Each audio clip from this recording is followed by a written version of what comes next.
Are you comfortable with discussing a little bit about the financing of these elections and how that's been Sure. impacting?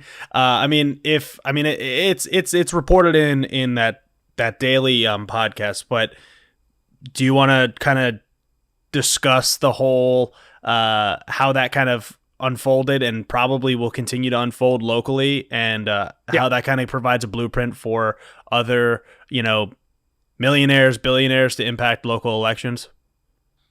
Well, yeah. So if you kind of paid attention or listened to the podcast or read an article from the New York Times or Philadelphia Magazine or whatever in the area, you'll notice that a lot of money uh, came to the Republican candidates on the school board from one person. In fact, about 70 to 75% of all of their campaign donations was from one person or maybe one family, a couple. I don't know how they divide it up. But whereas on the Democrat side, the majority of the funding came from small dollar amounts from the community. So so what happened was I don't remember exactly how much we ended up spending or raising, but it was somewhere for the five Democratic candidates. I think it ended up somewhere in the $115,000 range, something like that, of For total donations, and for and how many candidates? If just for five candidates, whereas the Republicans, I think they raised about 94,000, something like that.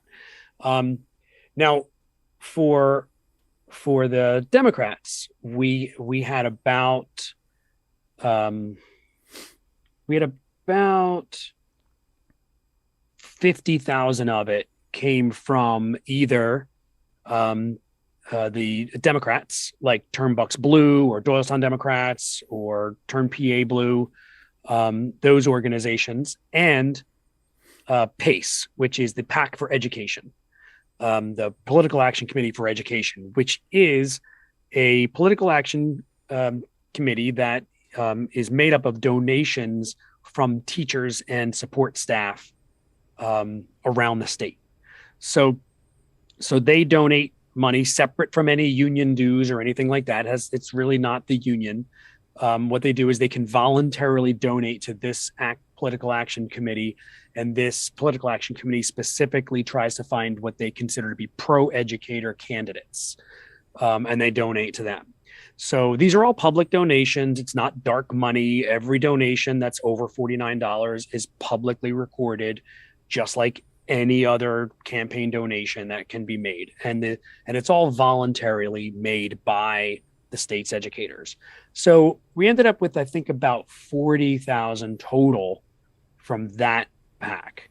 That's for all five Democratic candidates, and a little more than 10,000 of that was what's called an in-kind donation. And by an in-kind donation, it means that they did some services um, for the campaign that was not cash donated to the campaign. So in our case, a lot of the teachers in the district, they sent out postcards and made phone calls. We didn't even know they were doing it. Like they just told us. We just put out a bunch of postcards and we're doing phone banking all week. We didn't ask them. They didn't even tell us. They just did it, and it ended up being about $10,000 worth of postage and things like that, printing. And so that ended up being what's called an in-kind donation. So that was um, about how much we got from there. Whereas on the Republican side, of their $94,000 that they raised total for all five of them, 70,000 came from one person. And that person also donated another like $600,000 or so to school board candidates who supported his agenda around the state. So this is a very wealthy person in the Doylestown area. He also donated $250,000 to one of the lieutenant governor candidates. She didn't win her primary, so she's not in the race anymore. But he's got a lot of money, and he wants to spend it, and he wants to spend it to beat Democrats. that's that's where he's going with it. So he is a self-proclaimed diehard Republican, and he's responsible for a lot of the ugly campaigning that went on against Tabitha. His PAC, Bucks Families for Leadership, put out some really nasty campaign literature, with full of lies and mischaracterizations and things like. There was even something about me on there. Well, I wasn't running, but he took the opportunity to trash me. Whatever. All's fair in love and war. Yeah, it's hard to kind of sit back and just be like, yep, this guy just blew more than I could earn in 5, 6, 7, 8 years in an election, and $250K for somebody that didn't even win. I mean, that's a quite expensive. I don't know. It's not even a tax write-off, so I think it came out to about $1.50 a vote. Oh my god!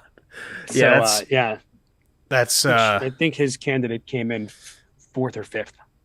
It's important to just stress and emphasize for somebody that's watching that your $5, $10, $20, or like that afternoon that you can go spend knocking doors for a candidate, it adds up. Because where we might lack the one person that could spend $500,000 on a campaign, we can make up in people power, in genuine support, not just AstroTurf.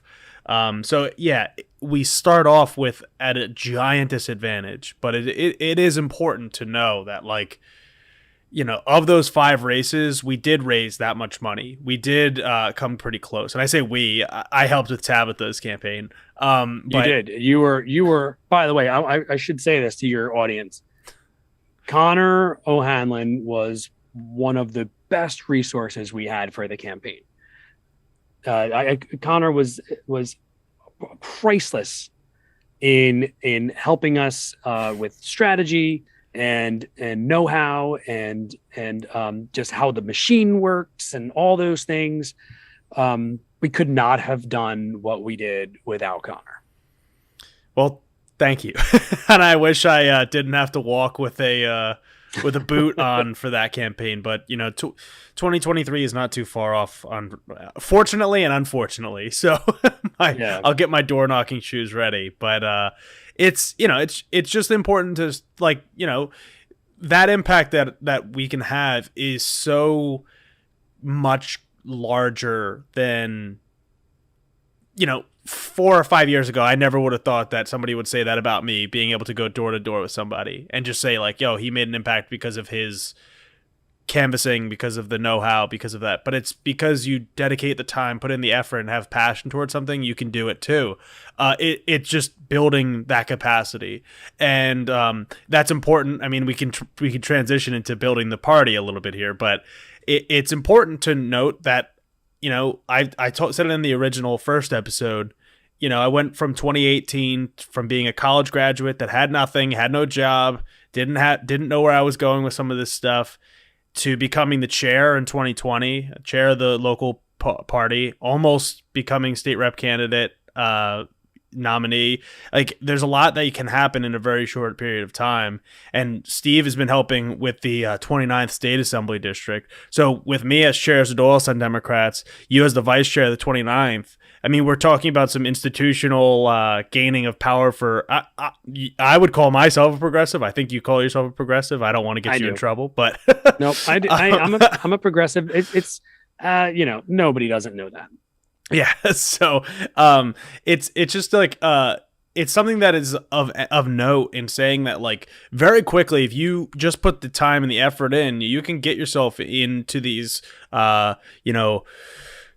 quote smoke-filled back rooms. Steve can't see me, so I'm making sure I say that. But it's you can get yourself into these rooms where you can have an impact in organizing campaigns, in selecting candidates, helping recruit candidates, all of that stuff. So I guess in the time that you've been volunteering with the committee, what are some of the things that you've enjoyed? What are some lessons that you've learned that maybe a lot of the people that watch this are like very young. So, Yeah. if you have advice for them coming in, everyone's probably tired of hearing me already, but Right. No, no worries.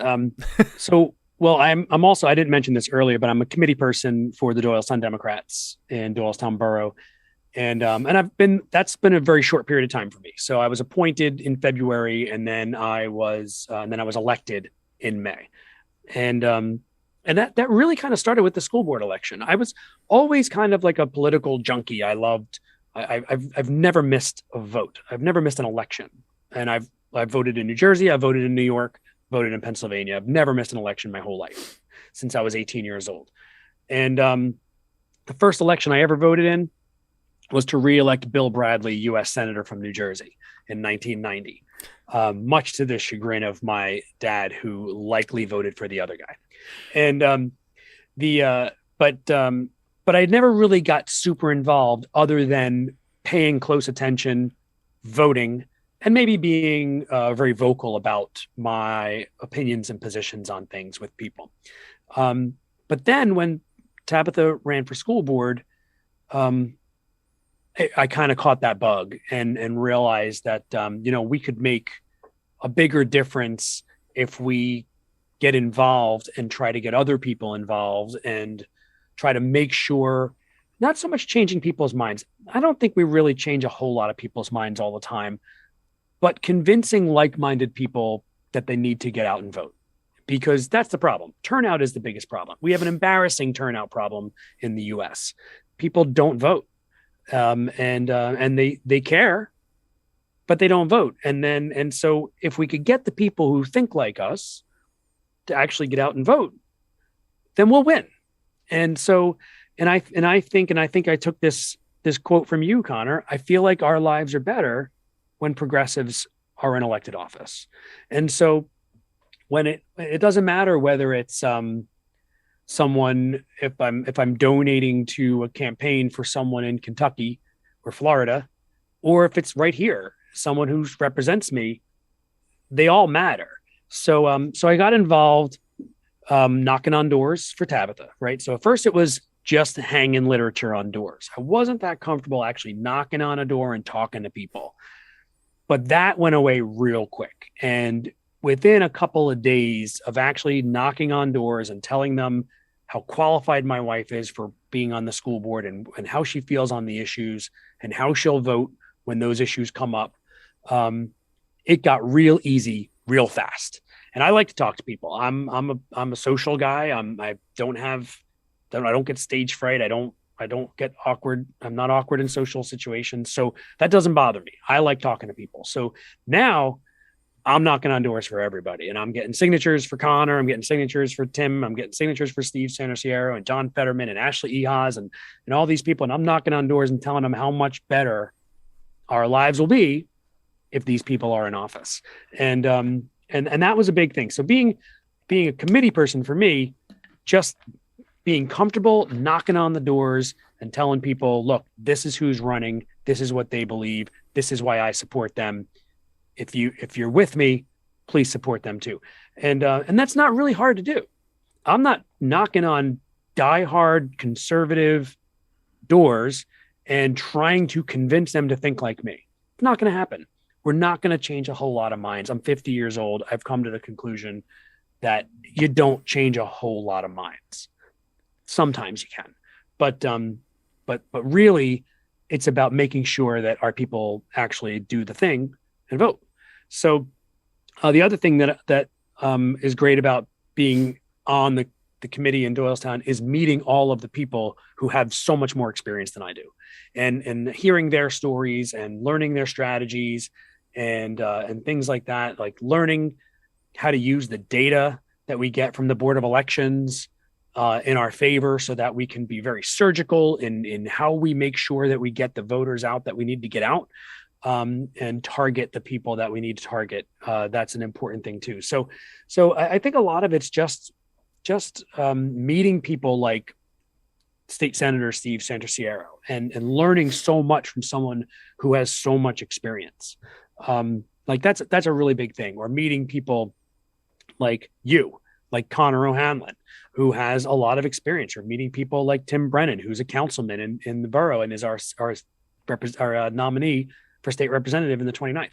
Like this is really valuable to me because I did kind of get into this game late. I'm twice your age, Connor, and you've got more experience than I do in this. So I'm getting in there late. So a lot of it's about using the wealth of people that is available.